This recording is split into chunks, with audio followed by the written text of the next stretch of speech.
The dust of prospect's hope settled on everything, a fine brown powder that coated the soul. Elias Vance felt it in his throat, a grit that had nothing to do with the dry summer air. He came down from his mountain only when necessity clawed at him, for salt and flour and steel, but mostly he came down to remember why he had gone up in the first place. The noise of people, the hollow laughter from the saloon, the accusing stares of those who remembered the fire, it was a penance. He stood in the shadow of the assayer's office, a giant of a man made still and silent by a grief so vast it had its own geography. A crowd had gathered in the town square, a tight knot of cruel curiosity. Elias drifted closer, his worn boots making no sound in the thick dust. On a raised platform stood Silas Croft, a railroad agent with a face as smooth and merciless as a river stone. He was selling contracts, clearing debts, moving human assets like sacks of grain. And on the block, head bowed, was a young woman. Her dress was worn, her shoulders slumped, but she stood with a stillness that was not surrender, but endurance. "What am I bid for this one?" Croft's voice was slick with contempt. Strong back, good for laundry, farm work. Docile, he gestured to her form, which was fuller than was fashionable. Plenty of padding to keep her warm in the winter. A few men laughed, a harsh, ugly sound. The woman, Lena, did not flinch. Her eyes were fixed on a loose board at her feet. She seemed to have retreated to a place deep inside herself where their words could not reach. $1, a drunk from the saloon shouted, waving a bottle. "The fat girl for $1. The laughter grew louder. Elias felt something cold and sharp twist in his gut. He saw not the girl on the block, but his own Sarah, small and terrified, her face smudged with soot, her eyes wide as the flames licked the doorframe of their home. He had been helpless then, a man of iron and muscle defeated by smoke and heat. The memory was a physical blow, stealing the air from his lungs. He saw the same helplessness in this young woman, the same silent plea in the rigid set of her shoulders. Croft's smile was a predator's. $1 it is. A bargain for such a sturdy specimen. Going once. Elias moved. He did not think, he simply acted, a force of nature long held in check. The crowd parted before him, sensing the change in the air, the sudden charge of a storm about to break. He stopped at the foot of the platform, his shadow falling over both Croft and the girl. Croft's smile faltered. He looked down at the mountain man, at the wild beard and the eyes that burned with a cold, old fire. "Something I can help you with." Elias's voice was a ruin, a gravelly rasp from disuse.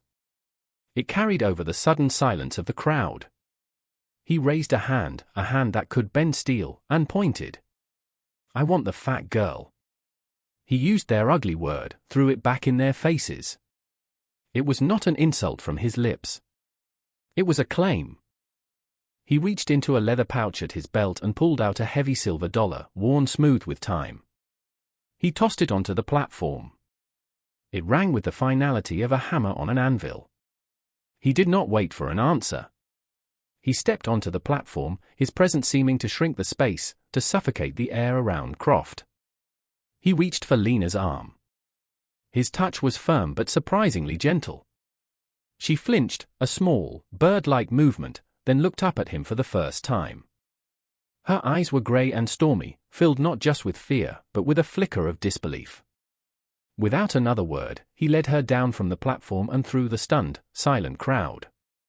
He did not look back at the sputtering rage on Silas Croft's face. He did not hear the whispers that erupted in his wake. He just walked, his hand on her arm, a silent promise and a terrible, familiar weight settling over his heart. He was responsible for someone again. The thought was both a terror and a prayer. The journey up the mountain was a passage through silence. The sounds of the town faded behind them, replaced by the whisper of wind through pines and the crunch of their boots on the rocky trail. Lena followed a pace behind him, her breath coming in short, frightened gasps. She had no idea who this man was or where he was taking her. She only knew the solid warmth of his hand, which had not let go of her arm until they were well clear of the town, had been a shield against the jeering faces. Now, the vast, empty wilderness felt like a different kind of cage. Elias was lost in his own wilderness. Every step was a battle against the ghosts that walked with him. He had brought a life into his sanctuary of death. He had invited the world back into the tomb he had built for his heart. He could feel the girl's fear as if it were a physical thing, a cold mist clinging to his back. "What have I done?" The question echoed with the rhythm of his stride. He had acted on an impulse he did not understand, a protective rage that felt like a betrayal of his grief. They reached his cabin as the sun began to bleed across the western peaks, painting the sky in hues of orange and violet. It was a small, solid structure of hewn logs, chinked with mud and moss. A plume of old, cold smoke stained the stone chimney. To Lena, it looked impossibly lonely, a final outpost before the edge of the world. Inside, the cabin was sparse and impeccably clean. A stone hearth dominated one wall. A simple table and 2 chairs stood in the center of the single room. A bedroll was laid out neatly in one corner, and a stack of furs in another. The air smelled of wood smoke, pine, and something else, a faint, lingering sorrow.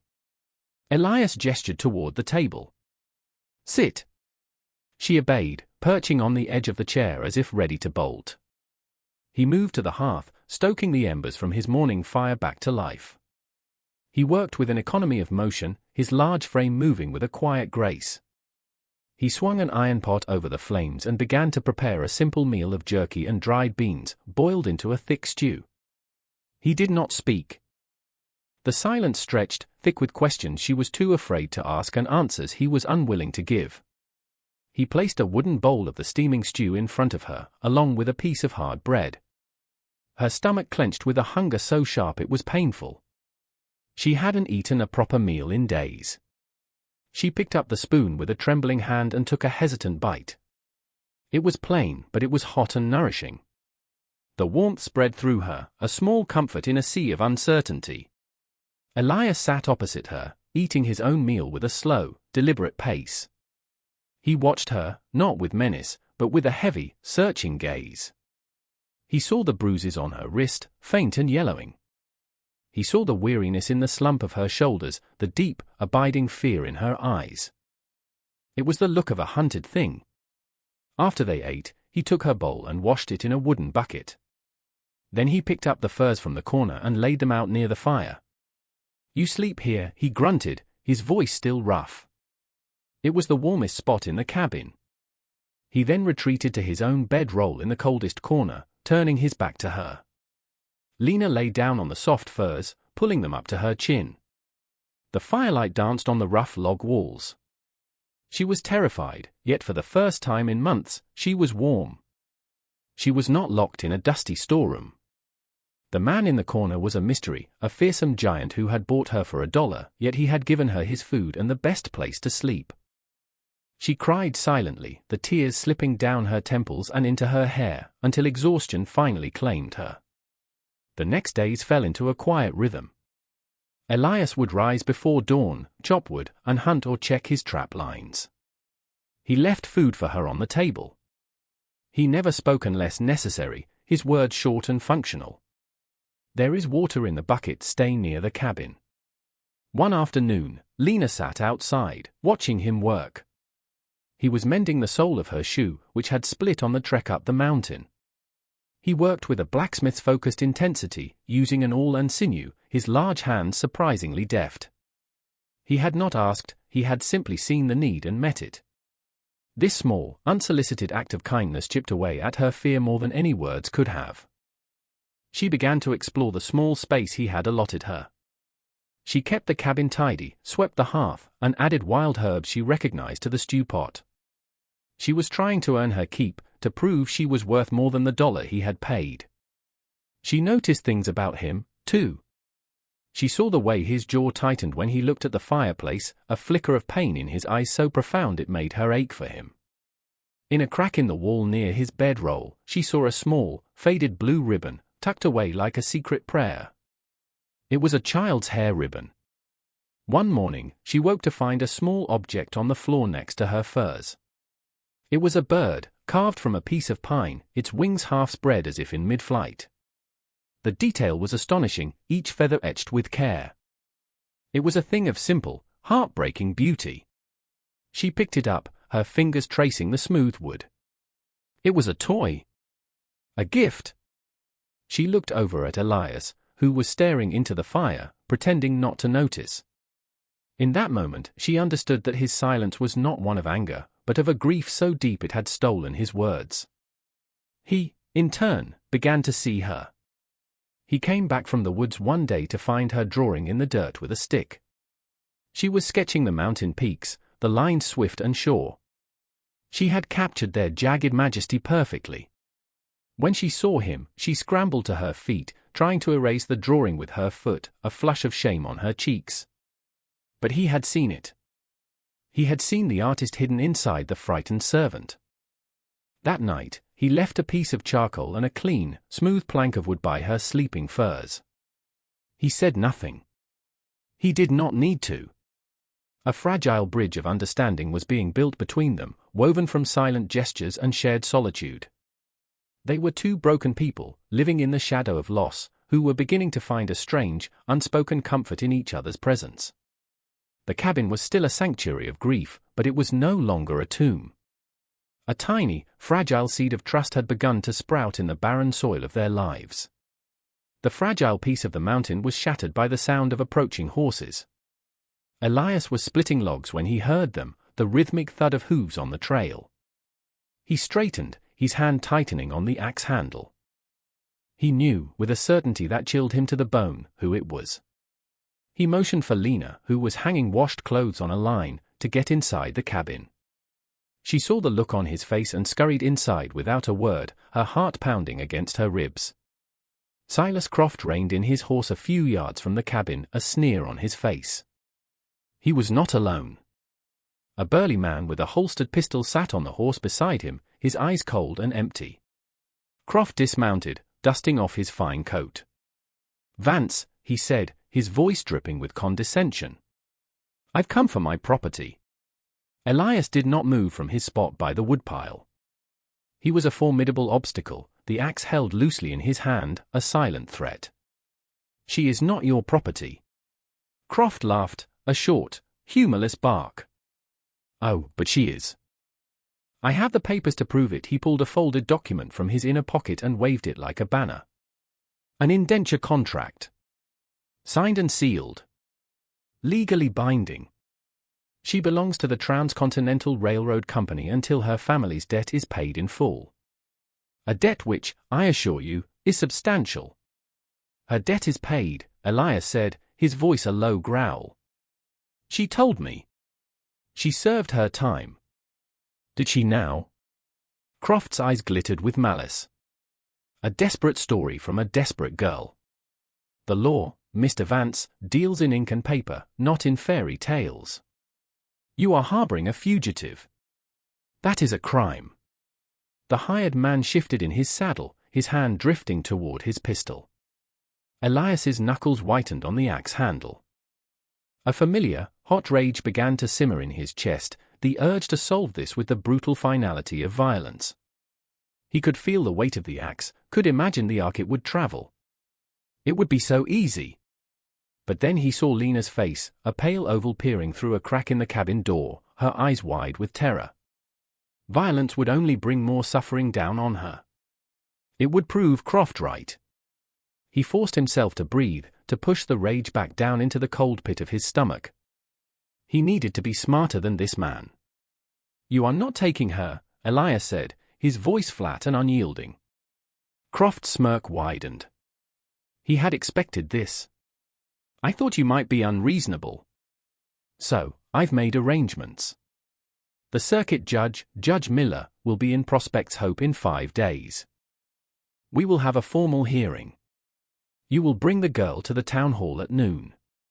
If you are not there, I will return with the sheriff and a warrant for your arrest for kidnapping. And I will take the girl anyway." He savored the ultimatum, confident in his victory.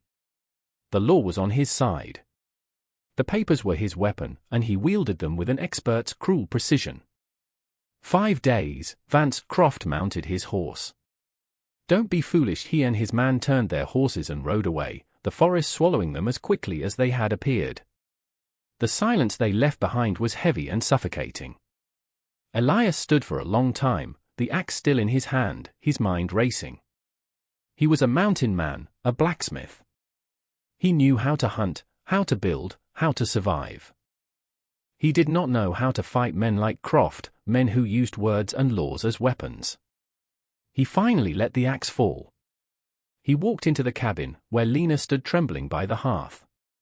"We have to go back to town," he said. The next morning, they descended the mountain. Elias led the way, his face a grim mask. He knew he needed help, and there was only one person in Prospect's Hope he could trust. Martha Gable, the postmistress. She was a widow, a woman whose quiet strength and unshakable morality were known throughout the valley. She had been kind to him after the fire, leaving parcels of food on his doorstep when he was too lost in grief to care for himself. She had never asked for thanks, had never intruded. She had simply understood. He found her sorting mail in the small post office at the back of the general store. She was a small, wiry woman with intelligent eyes that missed nothing. She looked up as Elias filled her doorway, his presence blocking the morning light. She saw Lena hovering behind him and her expression softened with concern. "Elias," she said, her voice calm. "It is good to see you down from your mountain. Come in." He stepped inside, the small space feeling crowded and fragile around him. In spare, halting sentences, he explained what had happened. The auction, Croft's visit, the threat of the hearing. Lena stood silently, twisting the fabric of her dress in her hands. Martha listened without interruption, her brow furrowed in concentration. When he had finished, she was silent for a moment, her gaze distant. "Silas Croft," she said, the name like a curse on her lips. "I know of him. He is a fox in the henhouse. All smiles and legal papers, but there is rot at his core. Many people in this valley are in debt to the railroad. Croft holds their lives in his hands. He has a contract," Elias said, the word tasting like ash. "He says the law is on his side." "The law is a tool, Elias," Martha replied, her eyes sharp. "It can be used to build a house or to break a man's back. Croft's power isn't just in that one contract. It's in his ledger. He keeps a detailed record of every transaction, every debt, every contract he holds. I have seen it. A big, leather-bound book. He is very proud of it. He says it is the source of his success." Elias looked at her, a spark of understanding in his eyes. "The ledger. If he has cheated this girl," Martha said, looking at Lena with a kind but steady gaze, "it is likely he has cheated others.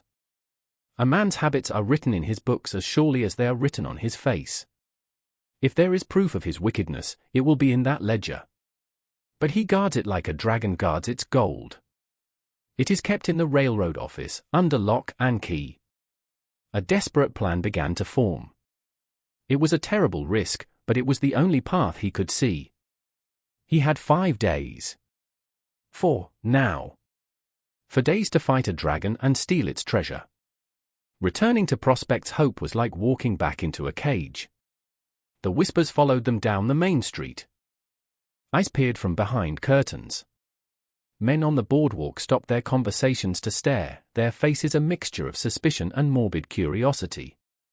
They saw a hulking, silent mountain man and the girl he had stolen from the auction block. They saw a threat to the town's fragile peace. Elias found them a room at the boarding house, paying with the last of his silver. As he stood at the counter, he felt the weight of the town's judgment. He was an outsider, a man who had turned his back on the community after his tragedy. He had no right to bring his troubles back with him. That evening, in the dim light of their small room, he finally asked Lena the question that had been burning in his mind. "Your contract," he said, his voice low. "Tell me everything." For the first time, she spoke at length about her past. Her voice was a soft whisper, but it held a core of unwavering strength. She told him of her father, a good man who had taken a loan from the railroad to buy seed after a bad harvest. She spoke of the contract he had signed, an agreement for her to work for 1 year as a laundress at the workers' camp to pay the interest. She described the fever that had taken both her parents a month later, leaving her alone to face Croft. "I served my year," she said, her grey eyes meeting his. "And another 6 months after that. Every time I said the debt was paid, he would show me the papers. He said my father had borrowed more. He said my housing and food were added to the total. The numbers kept growing. I could not read them, but I knew. I knew he was lying." Her quiet dignity, her simple, unadorned truth, settled into Elias's soul and hardened his resolve into something unbreakable. This was no longer just about a moment of rage or a ghost from his past. It was about justice. The next day, he began his campaign. He knew he could not win this fight alone. He needed the town. He went first to the blacksmith's forge, a place of fire and iron he understood. The blacksmith, a stoic German named Schmidt, watched him approach with wary eyes. Elias did not speak of contracts or laws. He picked up a piece of iron, felt its weight, and spoke of the quality of the coal. He showed Schmidt his hands, the calloused palms and scarred knuckles of a man who had spent his life at the anvil. They spoke the language of their craft, and in it, Schmidt saw not a wild mountain man, but a brother of the forge. A flicker of respect entered the blacksmith's eyes. Lena, emboldened by Elias's determination, found her own courage. While he spoke to the men, she went to the places where the women gathered. At the general store, she endured the cold stares and whispers. She did not argue or plead. When one of the women asked her directly if she had run from her obligations, Lena looked her in the eye and told her story. She spoke of her mother, of the promise she had made to honor her father's debt, and of the slow, creeping horror of her enslavement. The women, who knew the harsh realities of debt and the fear of losing everything, listened. They saw not a piece of property, but a daughter. The baker's wife pressed a warm loaf of bread into her hands as she left, a silent gesture of solidarity. Slowly, painstakingly, the tide began to turn. A nod here, a shared glance there. People began to see past the rumors to the two figures at the heart of the storm. They saw a man, not of violence, but of quiet strength, protecting a young woman of profound resilience. That night, a plan, forged in Martha's back room, was put into action. While Croft was holding court in the saloon, buying drinks for the town's so-called leaders and boasting of the legal certainty of his case, Elias slipped through the back alleys of Prospect's Hope. He moved like a shadow, his large frame melting into the darkness. He reached the small, clapboard building that served as the railroad's local office. The lock was simple. With a piece of wire and the patience of a hunter, he worked it open. The office was small and smelled of stale cigar smoke and ink. A large, formidable desk stood against the far wall. On it sat a heavy, leather-bound ledger. He lit a small match, the flare of light seeming deafeningly loud in the silence. He opened the book. His reading was slow, his finger tracing the lines of spidery script. He saw Lena's family name, and next to it, a series of entries. The original loan was there, but below it were other figures, added in slightly different ink, their numbers inflated, the date smudged. Then he saw other names. The blacksmith, Schmidt. The baker. The stable owner. He saw a dozen names of families he knew from his old life, each with a similar story written in crooked numbers. Croft was not just a cheat, he was a parasite, slowly bleeding the entire town dry, turning their hopes and hardships into his own personal profit. He was using the railroad's power to run his own private empire of debt slavery. He closed the book. He had found his weapon. It was heavier, sharper, and more dangerous than any axe. He tucked it under his arm and slipped back into the night, the fate of the town resting in his hands. The town hall was packed, the air thick with anticipation and the smell of dust and sweat. Every chair was filled, and people stood 3 deep along the back wall. This was more than a hearing, it was a reckoning. Judge Miller sat at a heavy wooden table at the front, a stern, impartial man with a face that looked like it had been carved from granite. Silas Croft sat at one side, looking smug and confident, his papers arranged neatly before him. Elias and Lena sat at the other, a small island of stillness in a sea of murmuring tension. Croft presented his case first. He spoke with a smooth, practiced confidence, his voice ringing with false sincerity. He portrayed himself as a patient, benevolent agent of progress, forced to take this unpleasant step by a dishonest servant and her violent, unstable kidnapper. He held up Lena's contract, the paper a symbol of order and law. "The facts are simple, Your Honor," he concluded, his gaze sweeping the room. "A contract is a promise. A debt must be paid. The law is the foundation upon which our society is built. Without it, we have chaos." The judge nodded slowly, his expression unreadable. He looked over at Lena. "Young woman, you have a chance to speak. Tell me your side of this." A hush fell over the room. Lena stood, her hands clenched at her sides. For a moment, she trembled, the weight of every eye in the room pressing down on her. She looked at Elias, who gave her a single, almost imperceptible nod. It was all the encouragement she needed. She took a deep breath and began to speak. Her voice, at first, was barely a whisper, but it grew stronger with every word. She did not cry or plead. She simply told the truth. She spoke of her father's honor, of her promise to work for 1 year. She told them of Croft's changing numbers, of her confusion and her fear, of the hopelessness that had almost consumed her. "He told me the paper was the truth," she said, her voice clear and ringing now. "But I knew in my heart what the truth was. A year is a year. A promise is a promise. My father's debt was paid. I am not his property." She sat down, her testimony hanging in the silent room. It was her word against his, a poor girl's story against a rich man's signed document. Judge Miller looked at the contract, then at Croft. He seemed poised to make a decision based on the evidence before him. Then, Elias stood up. He did not speak. He walked to the front of the room and placed the heavy, leather-bound ledger on the judge's table. The sound it made was a solid, definitive thud. Croft's face went pale. "The numbers," Elias said, his voice a low rumble that filled the hall. "Check the numbers." The judge opened the book. He scanned the pages, his brow furrowing. Martha Gable, seated in the front row, stood. "If I may, Your Honor," she asked. The judge nodded. She moved to the table and pointed to a page. "Look here," she said, her voice sharp and clear. "The entry for the Schmidt family.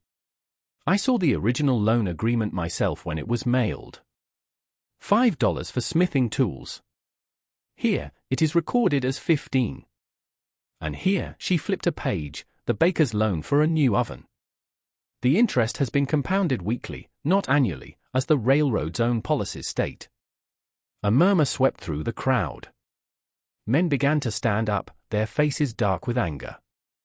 "That's my name," shouted a farmer from the back. "He told me I still owed for seed from 2 years ago." The murmur became a roar. The foundation of Croft's power, his carefully constructed illusion of law and order, crumbled into dust.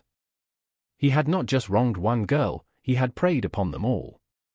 The community, once divided by suspicion, was now united in a wave of righteous fury.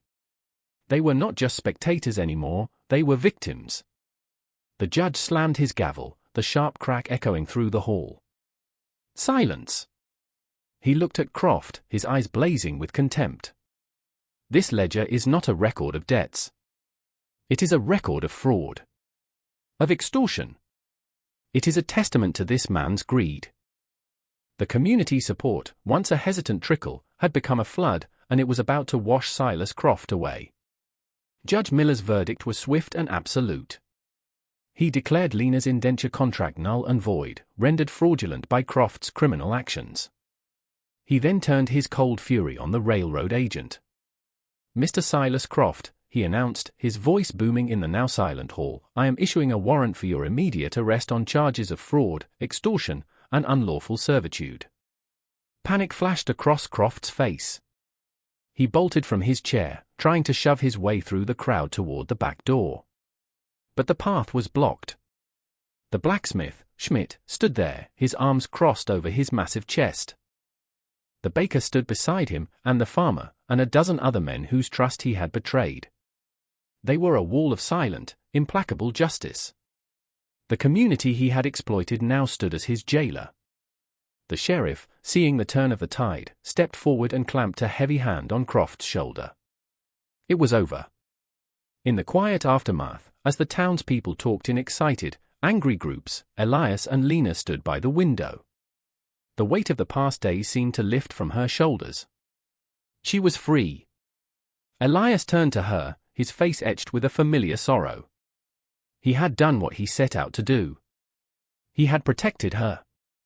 Now, she would move on, build a new life for herself, a life that did not involve a haunted man in a lonely cabin. He reached into his pouch and pulled out the few coins he had left. "This will help you get started," he said, holding the money out to her. "Find a good place. A place with people." Lena looked at the coins in his hand, then up at his face. She saw the pain in his eyes, the expectation of being left alone once more. She looked out the window, past the dusty street of Prospect's Hope, to the distant, purple peaks of the mountains. His mountains. Her sanctuary. She did not take the money. Instead, she met his gaze, and for the first time, he saw not fear or gratitude in her eyes, but a quiet, unshakable certainty. "I want to go home," she said softly. Elias stared at her, confused. "You are free, Lena. You can go anywhere." "I know," she said. A small, hesitant smile touched her lips. "I want to go home. To the cabin." Understanding dawned on him, a slow, radiant warmth that spread through his chest, thawing places he thought had been frozen forever. She was not leaving. She was choosing his solitude, his silence, his broken life. She was choosing him. In that moment, the cabin he had built as a monument to the family he had lost was transformed. It became a promise of a family that could be found. They walked back up the mountain not as a protector and his ward, but as partners. The silence between them was different now, comfortable and filled with unspoken understanding. When they reached the cabin, it felt different. It was no longer a place of exile, but a destination. A home. The days that followed settled into a new, peaceful rhythm. Lena filled the quiet space with life. Her sketches, now done on pieces of scrap paper Martha had given her, were pinned to the walls. The scent of baking bread sometimes mingled with the smell of wood smoke. Elias began to speak more, his words still spare, but no longer laced with the sharp edges of grief. He told her about his wife, about her laugh. He told her about his daughter, Sarah, and the little bird he had carved for her on her 5th birthday. One evening, they sat by the fire, a comfortable silence between them. Lena was sketching his hands as he worked, her charcoal flying across the paper. He was carving another animal, a small, playful fox. He finished it, sanded it smooth with a piece of sandstone, and held it out to her. It was not a gift of sorrowful memory, like the bird had been. It was a gift of the present. A gift for her. She took it, her fingers brushing his. "Thank you, Elias." A knock at the door startled them both. Elias opened it to find the blacksmith, Schmidt, standing on his doorstep, holding a basket. He did not say much, just grunted a greeting and pushed the basket into Elias's hands. Inside was a fresh-baked apple pie from the baker's wife, a slab of smoked bacon, and a new, sharp knife from Schmidt's own forge. Schmidt nodded once at Lena, a look of deep respect in his eyes. Then he turned and left, disappearing back down the trail. Elias closed the door, the gifts in his hands. It was an offering. An acceptance. The town below no longer saw a strange recluse and a runaway. They saw a family. He looked at Lena, her face glowing in the firelight, the small wooden fox held gently in her hands. He was no longer just a man haunted by ghosts. He was a protector. A friend. And in the quiet heart of the wild mountains, a father once more. He was home.